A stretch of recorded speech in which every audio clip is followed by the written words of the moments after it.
Santo y ahí lo tenemos, ya. ¿Sí? Ese es un evento, pero al mismo tiempo se recibe el poder que da el Espíritu Santo, porque el Espíritu Santo es quien da el poder. Sí, con frecuencia Juan el Bautista hablaba del ministerio de Jesús utilizando esta frase: Él los bautizará en Espíritu Santo y fuego. O sea, Jesucristo, al entrar al corazón, ¿sí?, entra en la persona el Espíritu Santo y en ese momento somos bautizados. O sea, no es un evento posterior. Solamente se ve aquí en el libro de los Hechos por el contexto. Pero el creyente, en cuanto reciba a Jesús como Señor y Salvador, en ese momento es bautizado por el Espíritu Santo. No es un evento después. ¿Sí? ¿Mande? Dale a la siguiente. Esto contrasta con el bautismo de Juan. El Mesías inaugura la nueva era del Espíritu. Su bautismo será en o por el Espíritu Santo. El Mesías, que era Jesucristo, ¿sí?, Él se va y de ahí empieza ahora sí que la nueva era del Espíritu Santo, ¿sí?, o la función del Espíritu Santo ya en el creyente, trabajando dentro de él para hacer la función o el ministerio que Dios encargó a todo el creyente. Hay discusión entre las denominaciones en torno a qué se refiere este rito en la experiencia cristiana. Hay mucha discusión todavía en cuanto a qué se refiere esto del bautismo del Espíritu Santo, ¿sí?, en cuanto a experiencia cristiana. ¿Sí?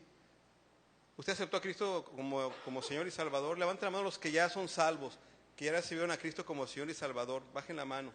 Si ahora levanten la mano los que ya tuvieron la experiencia de recibir el Espíritu Santo en sus vidas. Deben ser los mismos, levantaron la mano hace rato, hermanos, ¿sí? Porque no es una experiencia después. Porque entonces, ¿quién es Jesús? Entonces, si nosotros esperamos dos experiencias, estamos hablando de que son personas distintas, ¿sí? Y primero entra Jesús y después entra el Espíritu Santo.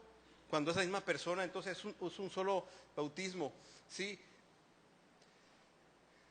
Dice, algunos lo consideran una experiencia de empoderamiento o de poder después de la salvación. Ahí es donde entra la confusión, ¿sí? Donde algunos creen que la experiencia del Espíritu Santo es después de la salvación y se refiere al poder que Él nos da.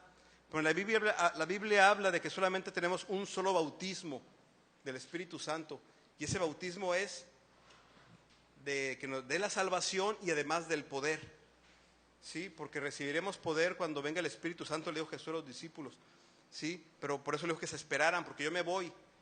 Tienen que esperar a que llegue otra vez yo, pero ahora en la persona del Espíritu Santo, para estar con ustedes, y entonces viene el poder.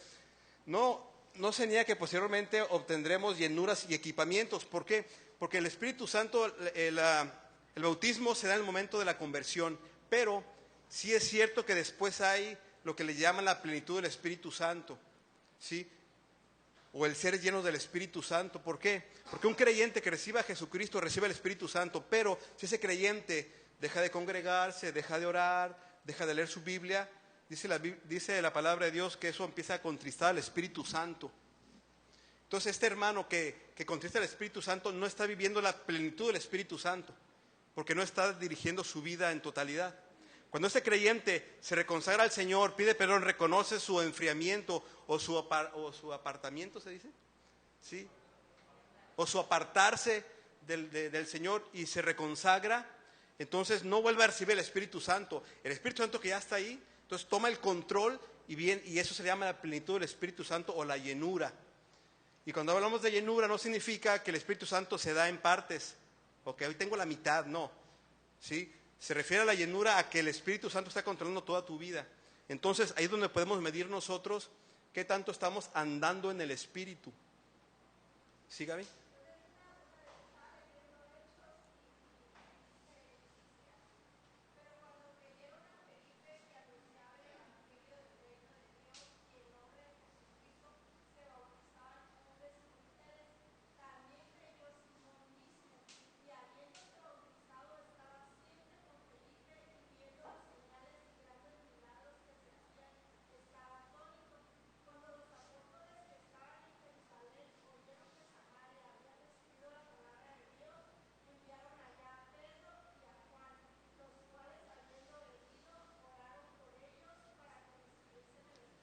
Sí. Sí, es por el contexto. es por el contexto, ¿sí? No eran de los judíos, entonces, en base al contexto y lo que vemos en el libro de los Hechos es que pues tenía que darse de esa manera, ¿sí? Ese es el contexto que explica así, primero creen y después reciben el Espíritu Santo, porque el contexto así se estaba dando, porque en ese tiempo, cuando se enteran que también a los que no eran judíos estaban creyendo en el Señor, entonces iban y oraron por ella para que recibiera el Espíritu Santo. Solamente se dan esos contextos, ¿sí? Si ya nos vamos a las cartas del apóstol Pablo a las iglesias, en ninguna se ve ya esta situación, solamente en eso por el contexto, porque estaba haciendo ahora sí que, pues ¿cómo diríamos? Como que el principio del ministerio del Espíritu Santo morando en los que iban creyendo. Sí, como exactamente como que confirmar, porque sí es cierto, les empezaban a creer, de hecho los apóstoles se asombraron, caray, como que en Samaria también están creyendo, vamos, y oraban y recibían el Espíritu Santo, pero solamente se ve en ese contexto. Ya en las demás cartas de Pablo ya no se menciona que sea una experiencia posterior, Lupita. Hermano, también recordemos que la palabra había sido extendida desde antes de que Cristo muriera. Por ejemplo, encontramos que Juan tenía discípulos y en los hechos vemos que hay un momento en que se les pregunta por quién fuiste bautizado, de quién recibiste el bautismo. Entonces ellos no habían recibido la palabra por Cristo ni la enseñanza de Cristo, sino la noticia de que vendría. Por otra parte, si recordamos, por ejemplo, el domingo en la predicación Josué, nos mencionaba, no recuerdo si fue el endemoniado gadareno, el que dice que se fue dando testimonio por toda Decápolis. Entonces, aun cuando Cristo todavía no moría, ya había quien iba y predicaba, quien daba testimonio de Jesús. Entonces esa gente había creído, pero les faltaba la confirmación, o como Apolos, es otro ejemplo, ¿verdad? Tenemos a Apolos también, que luego es apartado para enseñar la doctrina y que sigue enseñando como debe de ser. Sí, lo vamos a ir viendo de otra manera, cuando viendo el libro de los Hechos vamos a ir explicando bien toda esa situación. Aquí hay unos pasajes, si le das, Dani, aquí donde está Romanos 6, dice, ¿o no sabéis que hemos sido bautizados en Cristo, hemos sido bautizados en su muerte? Porque somos sepultados juntamente con Él para muerte por el bautismo, a fin de que como Cristo resucitó a los muertos por la gloria del Padre, así también nosotros andemos en vida nueva. ¿Sí? El bautismo del Espíritu Santo se refiere precisamente a ese nuevo nacimiento, ¿sí? Que simboliza la muerte y la resurrección de Cristo. El hombre natural, cuando acepta a Jesucristo como Señor y Salvador, muere a una vida pasada y resucita.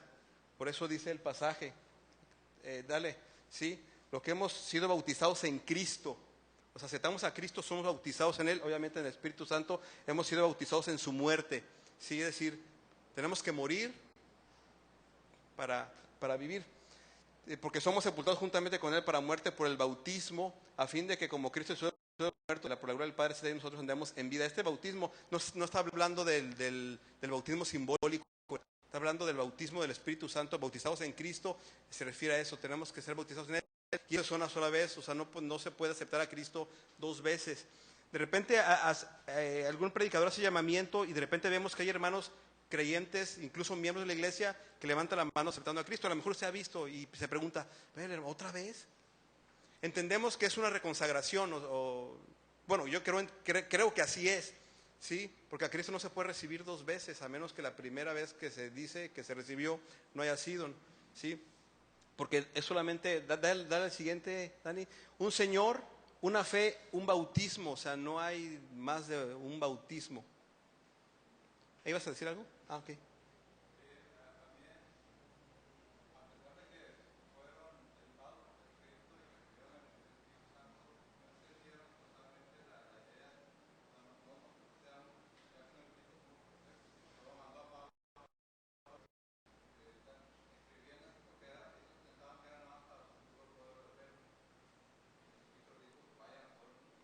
Sí.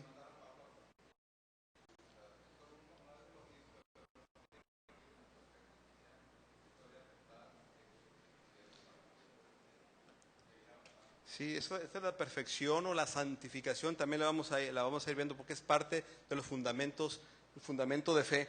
Un Señor, una fe, un bautismo, un Dios y Padre de todos, el cual es sobre todos y por todos y en todos, pero a cada uno de nosotros fue dada la gracia conforme a la medida del don de Cristo. ¿Sí? Un Señor, una fe, un bautismo, no hay más bautismos.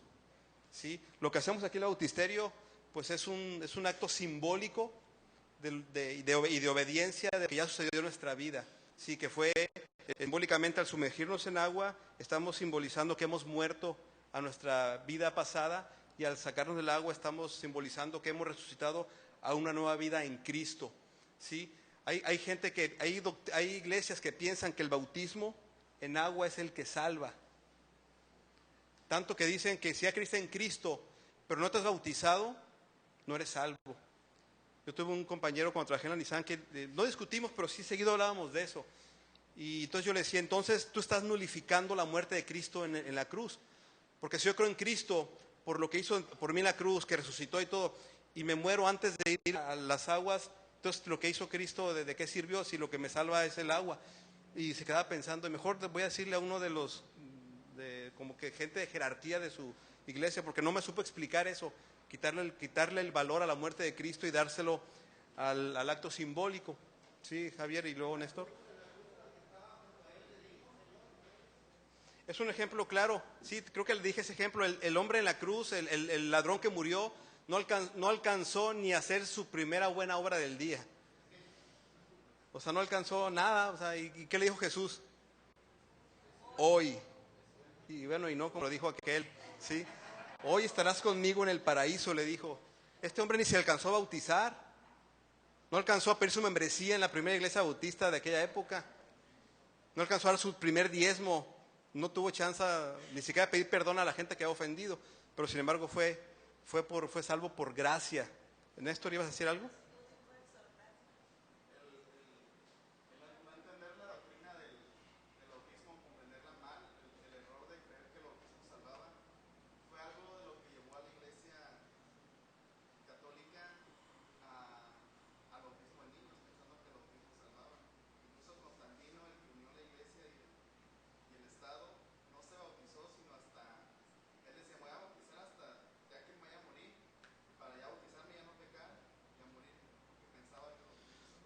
Incluso de repente como creyentes pensamos así. Hay hermanos que creen, hay gente que se convierte al Señor, son cristianos y uno le dice, hermano, ¿cuándo te vas a bautizar? No, es que todavía hay cosas que no me he quitado. O sea, dándole al bautismo así como que la importancia de que no me puedo bautizar hasta que ya haya dejado algunos pecados, ¿sí? O sea, cuando el bautismo es un acto simbólico de fe, de obediencia, de testimonio de lo que ya pasó en mi corazón. Sí, y yo creo que eso tiene porque, pues, bueno, yo no traigo arraigada la religión de mis antepasados, porque mis papás, yo desde que nací me trajeron a la iglesia cristiana. Pero la gente que viene de otras iglesias que no son evangélicas, de repente tienen esas dudas porque, pues obviamente quitarnos toda la información que llegó al cerebro de niños, pues siempre no es tan sencillo. Ahorita vamos a ver porque los discípulos, siendo cristianos, todavía tenían sus dudas. Dale la que sigue, Dani. En otro pasaje, sepultados con él en el bautismo, en el cual fuisteis también resucitados con él, mediante la fe en el poder de Dios de los muertos.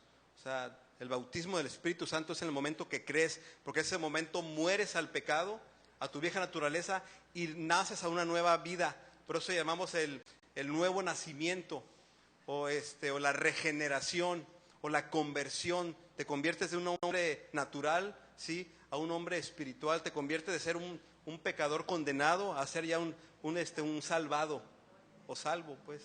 Que salvado suena como a semilla de algo, ¿eh? La que sigue, Dani. Dale a la... Bueno, vamos al versículo 6, dice, entonces los que se habían reunido le preguntaron diciendo, Señor, ¿restaurarás el reino de Israel en este tiempo? Jesús estaba reunido con sus discípulos, con la gente que había creído en él. ¿Sí? ¿Cuántos había ahí cuando Jesús ya iba a ascender antes de irse? ¿Cuántos había ahí? ¿120? ¿Sí? Estaban ahí, por lo menos estaban los apóstoles. Y sin embargo ellos le preguntan al Señor, ¿restaurarás el reino de Israel en este tiempo? ¿Por qué preguntaron eso? Porque todavía ellos seguían creyendo que el Mesías había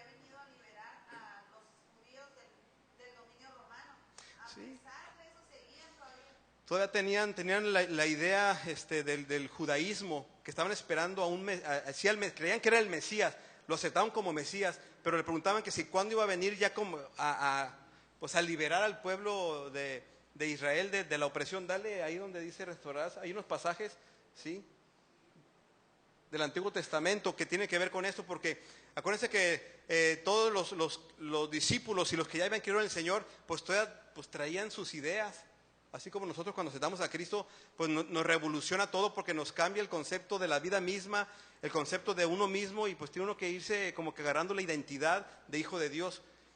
Dice en el Salmo, que de Sión saliera la salvación de Israel, cuando Jehová hiciere volver a los cautivos de su pueblo, se gozará Jacob y se alegrará Israel. Esto lo estaban esperando todavía los judíos. De hecho, todavía hay judíos ahorita en nuestra época que le dicen los judíos mesiánicos. Ellos están esperando a que llegue el Mesías y todavía lo están esperando. Los discípulos sí creían en Jesús como el Mesías, pero se preguntaban, ¿y cuándo vas a venir otra vez en caballo y con armamento y con todo tu ejército para... Eso todavía los discípulos tenían eso en mente. Otro pasaje, Jeremías 33:7, y haré volver los cautivos de Judá, los cautivos de Israel, y los restableceré como al principio. Eso estaban esperando todavía los judíos y los discípulos. Tenían todavía así como que en su mente la idea de que, bueno, Jesús, tú eres el Mesías, pero ¿cuándo vienes a liberarnos? ¿Sí? Otro pasaje, Oseas, para ti también, oh Judá, está preparada una siega cuando yo haga volver el cautiverio de mi pueblo. Eso era lo que esperaban de Israel. Por eso le preguntaban al Señor, Señor, ¿y cuándo vas a venir? ¿En este tiempo? Dale a la que sigue. Dice Lucas 19, oyendo ellos estas cosas, proseguió Jesús y dijo una parábola, por cuanto estaba cerca de Jerusalén, y ellos pensaban que el reino de Dios se manifestaría inmediatamente. Tenían esa idea los discípulos, de que el reino de Dios se iba a establecer ya así como ejército, donde iban a liberarse de la opresión. Eso lo esperaban todavía los discípulos. Por eso preguntaron eso. A veces uno dice, no, si yo estuviera en esa época, yo no hubiera dudado, yo hubiera estado bien seguro y yo no hubiera puesto en tela de juicio, ni hubiera de preguntón, porque aquí sí que ellos querían saber cuándo. Lucas 24, pero nosotros esperábamos que Él era el que había de redimir a Israel, y ahora, además de todo esto, hoy es ya el tercer día que esto ha acontecido. Sí, o sea, ellos estaban esperando que viniera pues a redimir a Israel, pues, pero no a redimir así en el sentido de salvación, sino de liberación de la opresión del pueblo. Dale la que sigue, Dani. Por eso preguntaron eso, y Jesús les dijo, no sean, ¿cómo? En palabras mexicanas, ¿cómo les diría? Pues ¿qué les importa, no? O sea, les dice, no os toca a vosotros saber los tiempos o las sazones que el Padre puso en su sola potestad. ¿Qué le estaba diciendo? O sea, pues, no sean, ¿cómo? Cuando uno anda apurado, ya dime, espérate, o sea, no te apresures. Si no les toca saber, dale ahí. Hay pasajes, no, regresa. No, mueve el cursor y ponlo ahí. Ahí. Tito 1 dice, en la esperanza de la vida eterna, la cual Dios, que no miente, prometió desde antes del principio de los siglos, y a su debido tiempo manifestó su palabra por medio de la predicación que me fue encomendada por mandato de nuestro... A ver, ¿a cuál le diste? Bueno, acá, 1 Tesalonicenses 5. Esto, desde el principio, sí, ya se había prometido, ¿sí? La venida. Los discípulos estaban así como que, ¿cuándo? ¿A usted no le gustaría saber cuándo? Que llegara un correo a su computadora y que dijera el Señor, para tal fecha voy. ¿A usted le gustaría saber cuándo? Y si alguien te dice, no, ya dijeron que el año 2000, ¿qué? ¿Se acaba el mundo? ¿Desde cuándo está acabando el mundo, no? Desde el 2000. Dice 1 Tesalonicenses 5, pero acerca de los tiempos y de las ocasiones no tenéis necesidad, hermanos, de que yo os escriba, porque vosotros sabéis perfectamente que el día del Señor vendrá así como ladrón en la noche. O sea, ¿cuándo? No se sabe, pues. Los discípulos querían saber, dale otro que Mateo 24, por el día y la hora nadie sabe, ni aun los ángeles de los cielos, sino solamente mi Padre. Marcos 13, pero de aquel día y de la hora nadie sabe, ni aun los ángeles. Bueno, este es el mismo pasaje, pero en diferente evangelio. O sea, nadie sabe. Los discípulos querían saber, tenían esa duda. Sí, dale la que sigue, Dani. Dice Mateo 24, de la higuera aprended la parábola. Cuando ya su rama está tierna y brotan las hojas, sabéis que el verano está cerca. Así también vosotros, cuando veáis todas estas cosas, conoced que está cerca a las puertas. Con este pasaje Jesús le estaba diciendo, cuando escuchen de que el tiempo está cerca, pues abusados, pónganse listos. Ya estuvimos viendo algunos viernes sobre el Apocalipsis, sobre la segunda venida, y nos dimos cuenta que está más cerca que al principio. ¿Está usted listo, hermano? ¿Está usted preparado para que el Señor venga esta noche y arrebate y se lleve a su iglesia en la velada a las 5 de la mañana? ¿Está usted listo? La parábola, ¿sí? Cuando ya está la rama tierna y van las hojas, quiere decir que el verano viene, o sea, pónganse buzos, ¿sí? Entonces, este es un llamado como a estar alerta de que Cristo viene. ¿Qué estamos haciendo? ¿Estamos preparados? Dale la que sigue, Dani. Dice, entonces, el versículo 8, que es el que quería llegar, dice, pero recibiréis poder cuando haya venido sobre vosotros el Espíritu Santo y me seréis testigos en Jerusalén, en toda Judea, en Samaria y hasta lo último de la tierra. Hechos 1:8 es un pasaje que, ¿quién se lo sabe de memoria? Levante la mano. ¿Quién se lo sabe de memoria? Porque es un pasaje, sí, muy, muy memorizado. Sí, éntrale ahí, Dani, donde dice, pero recibiréis poder. La llegada del Espíritu Santo está ligada al poder y al testimonio. Dice, pero recibiréis poder. Y luego dice, o sea, la llegada del Espíritu Santo en la vida de la persona está ligada con poder y con testimonio. O sea que el que tiene el Espíritu Santo tiene que dar testimonio. Si no hay testimonio, ¿será que habrá Espíritu Santo? Porque Jesús dijo, pero recibirán poder cuando el Espíritu Santo venga. Y entonces, con ese poder del Espíritu Santo, serán testigos. Dice, entonces está muy ligado. La palabra testigo en el griego significa mártir. La palabra testigo en griego es lo mismo que mártir. Entonces ser testigo es ser mártir. ¿Y qué es un mártir? Es el que está dispuesto a defender su idea o su creencia, aun cuando le cueste la vida, pues. Entonces Jesús les dijo, me van a ser testigos, van a ser mártires, van a tener que dar testimonio de mí en sus vidas, aunque les cueste dar su propia vida. Ya vemos, sí, en el caso de Esteban, que fue el primer mártir por andar de testigo, murió apedreado. Hechos 1:8 ya es este pasaje, el versículo 22 de Hechos 1 dice, comenzando del bautismo de Juan hasta el día en que de nosotros fue recibido arriba, uno se ha hecho testigo con nosotros de su resurrección. El libro de los Hechos pues está lleno de testigos, de gente que dio testimonio. Para eso es el Espíritu Santo en nuestras vidas, para dar testimonio, ¿sí? No es para otra cosa. ¿Qué hace el Espíritu Santo en tu vida? O sea, te redarguye de pecado. ¿Para qué? Para que puedas dar testimonio.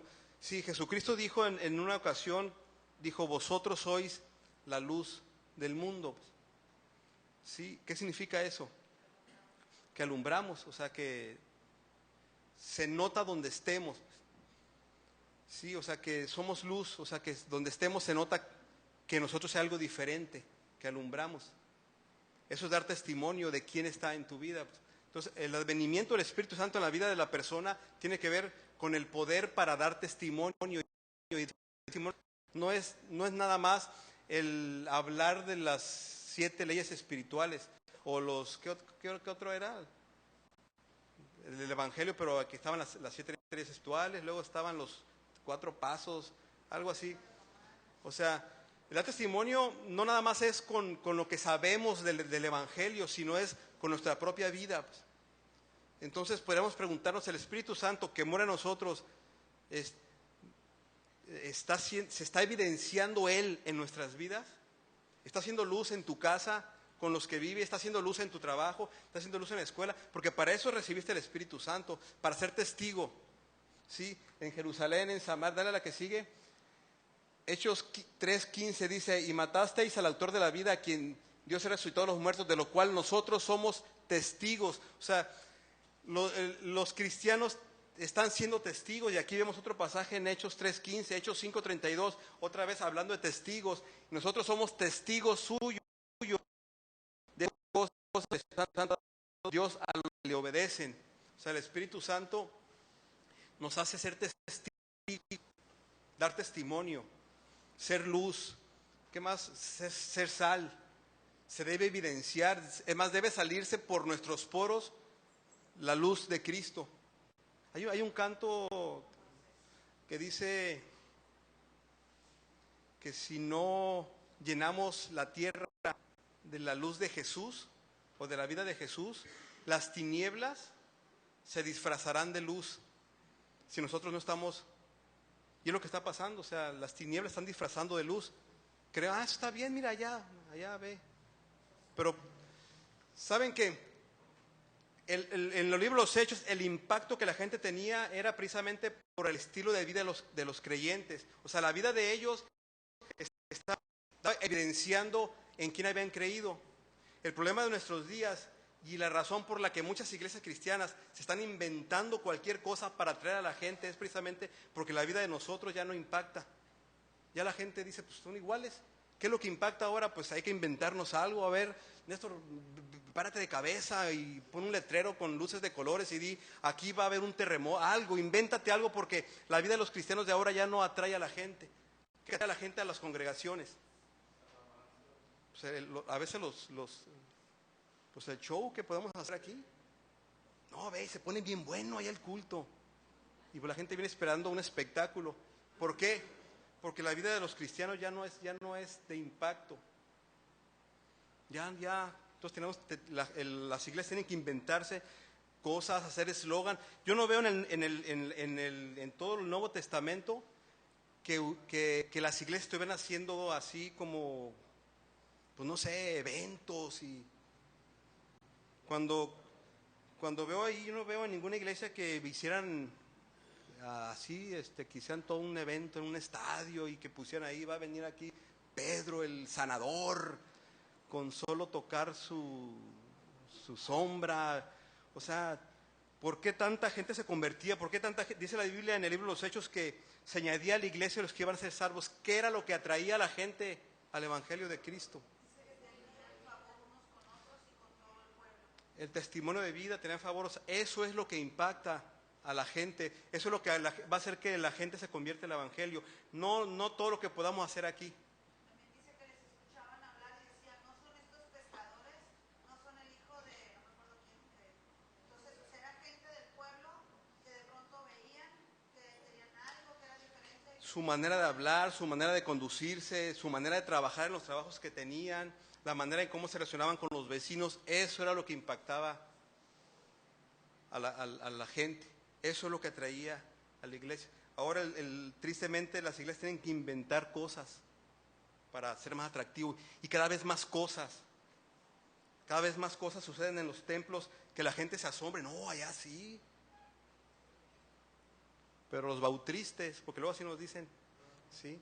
Hermanos, el Evangelio, el Espíritu Santo en nuestras vidas se evidencia y eso hace que la gente diga, algo tienes tú diferente, ¿qué es el Espíritu Santo en mi vida? O sea, y no hay otra cosa que debe impactar a la gente más que nuestro estilo de vida, porque el Espíritu Santo tiene poder para que seamos testigos. Y ser testigo es evidenciar con nosotros, con nuestra vida, en quién hemos creído. Sí, esto ya lo leímos, ¿verdad? Otro, Hechos 10:39, y nosotros somos testigos de todas las cosas que Jesús hizo en la tierra de Judea y Jerusalén, a quien mataron colgándole en un madero. Hechos 10:41, no a todo el pueblo, sino a los testigos, Dios había ordenado de antemano a nosotros que comimos y vivimos con él después que resucitó de los muertos. Hechos 13:31, y él se apareció durante muchos días a los que habían subido juntamente con él a Galilea, a Jerusalén, los cuales ahora son sus testigos ante el pueblo. ¿Tú eres un testigo de Jesús? Si Jesús está en tu corazón, tú eres un testigo de él. Entonces tienes que evidenciarlo. La gente tiene que ver a través de tu vida, más incluso de que digas, yo soy cristiano, porque luego hasta camisetas que yo soy cristiano, en los carros, sí, los pescaditos. Si usted tiene un pescadito en su carro y lo vende, quíteselo, porque al que se lo vende a lo mejor ni es cristiano, y ese pescadito cualquiera piensa, son cristianos, y sacan la mano y quién sabe qué dicen, caray, quite el pescadito si lo vende, ¿sí?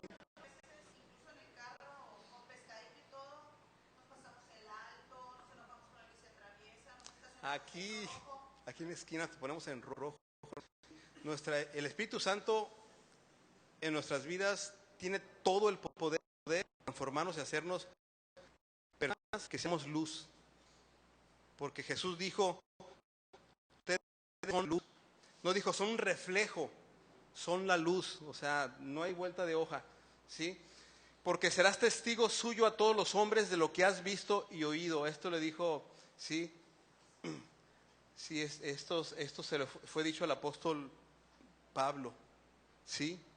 Serás testigo suyo a todos los hombres de lo que has visto y oído.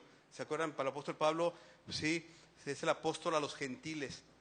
Y cuando se derramaba la sangre de Esteban, tu testigo, yo mismo también estaba presente y consentía en su muerte y guardaba las ropas de los que le mataban. Esto es lo que cuando le están diciendo a Pablo que él va a ser testigo y que va a tener que ir allá, Pablo dice esto, sí, le estaba diciendo, yo vi cuando Esteban murió, yo consentí en su muerte, incluso dice que él mismo guardó las ropas de los que lo mataban. Hechos 26:16 dice, pero levántate y ponte sobre tus pies, porque para esto he aparecido a ti, para ponerte por ministro y testigo de las cosas que has visto y de aquellas en que me hacer.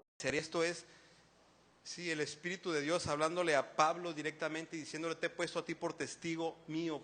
Por eso Pablo se considera un apóstol de Jesús, aunque él no estuvo, sí, él no fue testigo ni estuvo con Cristo todo su ministerio, pero él, por esta circunstancia de que Jesús mismo le dijo, tú vas a hacerme testigo, instrumento útil, por eso se considera como apóstol. Y eso lo vamos a hacer más adelante también. A la iglesia ha sido dada la tarea de ser testigo del Evangelio de Cristo. O sea, Cristo dejó a su iglesia la tarea de ser testigos del Evangelio de Cristo. O sea, no hay otros testigos más que los que hemos creído en el Señor. La iglesia de Cristo es la que tiene que anunciar el Evangelio de Él. Los apóstoles fueron testigos de la vida y enseñanzas de Jesús. Ahora estos son testigos de sus vidas y sus enseñanzas, porque la están viviendo en su propia vida. Los apóstoles fueron testigos de Jesús porque anduvieron con Él, de lo que hizo. Pero ahora, sí, ahora estos son testigos, o sea, ahora todos los seguidores de Jesús son testigos de sus vidas y enseñanzas. O sea, hermano, usted es testigo de su propia vida, de que en su vida se está manifestando el poder del Espíritu Santo. ¿Cómo la ve? Véase en el espejo y diga, si estás dando testimonio de en quién has creído. Sí, párese en el espejo, hermano, y véase, porque yo creo que tenemos que cerrar este año pues poniéndonos así al desnudo con el Señor y decirle, Señor, yo soy tu hijo, tengo a tu Espíritu Santo y no he estado dando evidencia porque no soy luz y pues decido ser luz de aquí en adelante. Porque la luz, dice la Biblia, que la lámpara no se pone abajo de una mesa ni se tapa, se pone arriba. ¿Dónde pone usted una lámpara, hermano? La pone arriba. Y ahí me gustan focos de 100 watts. Una vez compramos unos focos ahí fue en el... No, hombre, prendí la luz y estaba todo lagañoso el foco. Hermano, ¿cómo está su luz? ¿Está lagañosa su luz? Usted, no hay focos que usted lo prende y ni se ve. Mejor apágalo, veo mejor con la luz apagada. ¿Cómo está su luz? ¿Usted está alumbrando o usted es de esos focos lagañosos que pues como que se ve, como que quiere alumbrar? Sí, porque para eso estamos aquí en la tierra. Dice el versículo 44 de Lucas 24, y les dijo, estas son las palabras que os hablé estando aún con vosotros, que era necesario que se cumpliese todo lo que está escrito de mí en la ley de Moisés, en los profetas y en los salmos. Entonces les abrió el entendimiento para que comprendiesen las escrituras. La que sigue, Dani. Y les dijo, está escrito, así fue necesario que el Cristo padeciese, resucitase de los muertos al tercer día y que se predicase en su nombre el arrepentimiento y el perdón de pecados en todas las naciones, comenzando desde Jerusalén. Aquí está Jesús empezando, aquí le estaba diciendo, sí, la tarea que les iba a dejar. He aquí yo enviaré la promesa y vosotros sois testigos de estas cosas. Otra vez la palabra testigo aparece en el libro de los Hechos desde el principio hasta el final. Porque es el propósito de Dios para su iglesia, que seamos testigos de ¿qué? De Él, de su muerte, su resurrección, ¿sí? El propósito por el cual vino a la tierra, que era restablecer la relación que había perdido el ser humano con Dios, y obviamente eso a través de Jesucristo. Dale la que sigue, Dani. Hasta ahí, porque ya se está acabando el tiempo. Hermanos, sí es importante que entendamos eso. Si usted tiene el Espíritu Santo, tiene que ser testigo. No solo de palabras, sino de hecho. Pregúntele con los que se relaciona, ¿estoy siendo luz? Dígale, pregúntale a su esposa, a su esposo, a sus hijos, pregúntale a tus papás, pregúntale a tus hermanos, pregúntale a otro miembro de la iglesia, oye hermano, ¿estoy siendo luz aquí en la iglesia? Preguntémonos, hermano, porque yo creo que es necesario que decidamos. El Espíritu Santo nos hace que seamos luz. No sé cuánto sea el mayor wattaje en la luz. A ver, algún ingeniero, ¿cuánto sería el mayor wattaje? ¿Cuántos watts sería así lo máximo que pueda haber? Pues esa es la luz de Cristo. ¿De cuántos watts? ¿Cuántos watts está usted permitiendo que el Espíritu Santo use de esa luz que usted debe ser? Pues pregúntese, hermano, porque yo creo que tenemos que empezar a analizar nuestra vida, ¿sí? Y hermanos, vamos a dejarle aquí. Hoy tenemos, bueno, si usted sabe, hoy hemos tenido jornada de oración desde las 6 de la mañana. Si no vino, hermano, pues déjeme decirle que su guataje está medio lagañoso. Si no vino a ninguna hora a orar. Ok, a lo mejor no vino, pídele perdón a Dios, pero hermano, tiene la oportunidad de quedarse desde las 10 de la noche hasta las 6 de la mañana. Vamos a seguir orando aquí en el templo. Le invitamos, de veras, hermano. La oración, dice un pasaje en la Biblia que Jesús pasó toda la noche orando. Fíjese, Jesús, siendo el Hijo de Dios, necesitó estar toda la noche orando. ¿Cuánto cree que necesitamos nosotros orar? Es una hora. Y es mucho, hermanos.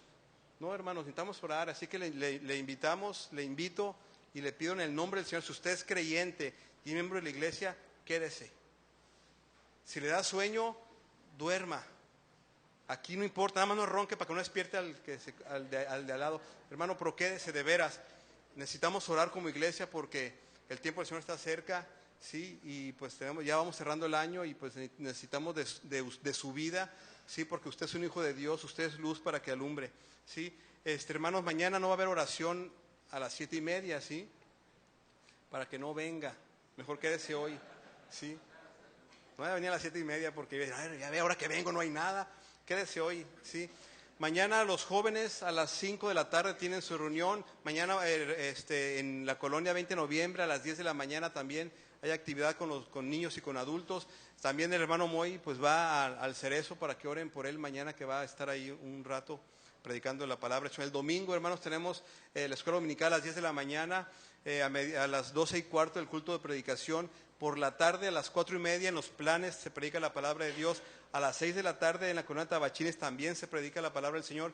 Y aquí el domingo a las 7 de la noche también tenemos el culto de predicación. De hecho, hermanos, mañana a partir del domingo todas las predicaciones van a estar enfocadas al evangelismo, ¿sí? Y avivamiento. Si usted es creyente, venga para que la palabra de Dios lo avive y tráigase a una persona que no sea creyente, ¿sí? Porque la palabra de Dios tiene poder para cambiar vidas del tipo que sea. Y todos los predicadores de los domingos van a predicar, sí, sermones evangelísticos y de avivamiento para que traiga invitados, ¿sí? Hermanos, la semana que entra el miércoles a las 8 de la noche tenemos culto de oración, ¿sí? El viernes a las 8 tenemos estudio bíblico también. Hermanos, por ahí están los edecanes con los papelitos amarillos, ¿sí? Si usted tiene alguna necesidad de oración, levante la mano para que le dé un papelito, anote su petición, porque esas peticiones se incluyen en el boletín de oración y entonces parte de la iglesia está orando por esa petición durante todo el mes de noviembre, ¿verdad? Entonces ahí levante la mano si quiere que oren. Hermanos, bueno, la semana que entra tenemos actividades normales. Acuérdense que también se predica la palabra del Señor los jueves, ¿sí? En los planes. Los jueves también hay 2 células en la casa del hermano Josué y otra célula en la casa de Medio Camino en la noche a las 8 para que estén orando. Los martes también en la casa de la hermana Maricruz también se reúnen a orar y a hacer algunas visitas, ¿sí? Obviamente de evangelismo. Esos son los martes. Y los jueves también hay actividad. Los viernes, bueno, el estudio bíblico. Y el próximo sábado, pues igual tenemos oración a las 7:30 de la mañana aquí en la iglesia para que usted nos esté acompañando. Y hermanos, pues estén orando porque el próximo fin de semana son las reuniones de la convención regional. Estamos invitados para conocer todos los planes y los proyectos. Y hermanos, el culto de negocios va a ser el sábado 16 de noviembre, ¿sí? A las 5 de la tarde. Bueno, esté orando, ¿sí? Por el culto de negocios. Ore, hermanos, porque pues también ya viene fin de año y ore porque el próximo año pues también necesitamos pues los nombramientos y todo eso. Hemos estado orando por eso también ahora en la jornada, vamos a estar orando por eso también en la velada que tenemos hoy toda la noche. ¿Sí? Hermanos, en San Carlos el próximo fin de semana, sí, es el 8 y 9 va a haber una actividad, una campaña de salud. Vienen hermanos dentistas, 9 y 10, sábado y domingo. Estoy orando y sí se necesitan por lo menos 10 gentes que vayan a apoyar la actividad, y se ocupa también médico, se ocupa un doctor, ¿verdad? Un médico, enfermeros, hermanos, si usted quiere ir apoyar, acérquese con el hermano Arturo o con Miriel. Ellos están anotando a quiénes van a se ocupa gente que apoye en aquel lugar. Es el sábado y domingo de la siguiente